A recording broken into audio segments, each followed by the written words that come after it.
During the research unit, I learned the following. The art of persuasion.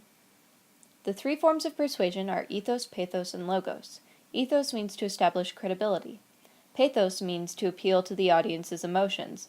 Logos means to be logical and reasonable. The art of persuasion teaches you how to influence other people into thinking a certain way, which before this unit I did not know how to do. Now I have the capability to lead people on in my writing. In research projects, my thesis statements were always very passive because I was never positive on anything I wrote. I would often start a sentence with, "I think," rather than "I know." Now I do know how to make my papers sound more assertive and to seem more confident in my writing. Annotations. Annotating is a method of picking apart a story to figure out the morals and important details about the characters and the plot that the author wants you to know. The 6 steps of annotating are: number off the paragraphs, read the different fonted sections, scan the material, read closely for the thesis statement, identify big ideas and important evidence, and evaluate the strengths of the argument. In the past, my annotations were all highlighted chunks. Now my annotations are more detailed using this recently gained skill. I can become a better editor by identifying what improves my story. Short story unit taught me several things. Proper punctuation. The punctuation worksheet that we did in class taught me the correct way to write dialogue. These are just several of the examples on that paper. Before learning the proper placement of commas and question marks in dialogue, I was always doing something different. Now I can be more consistent and grammatically correct in my writing. Line editing. Line editing is a method where you refine the paper by the individual sentences and see if there are holes in the story. Before I learned about line editing, I would read my paper knowing that it sounded incorrect, but I would not know how to change it. My rough drafts would often have many scribbles on it, like this one here. Now my editing has grown more in depth and more blunt, like this paper, which was written by my father and edited by me. Kurt Vonnegut's 8 Tips to Write a Good Short Story.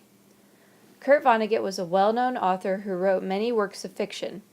In one of his novels, Bagombo Snuffbox, he added these notes on how to write a great short story.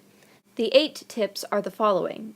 I had never heard of these rules previous to being in ELA2, but I feel that these steps are very accurate because of the fact that these rules are apparent in many wonderful stories. An example would be My Kid's Dog by Ron Hansen, a story about a man whose dog has died and he must get rid of the body before he is accused of killing the dog. Even though this man seems heartless, you end up liking him because he is so darn funny, which applies to Rule 2. Give the reader at least one character he or she can root for. Also, several obstacles cross this man's path while he's trying to dispose of the corpse, which relates to Rule 6. Be a sadist. No matter how sweet and innocent your leading character is, make awful things happen to them. Because these steps have been proven effective, I plan to use them in my writing. The supernatural unit has improved my writing abilities with this. The difference between topic and theme. Topic is the summary of the story in a few words. The theme is what the author wants to teach you. Differentiating between these two things used to be difficult for me.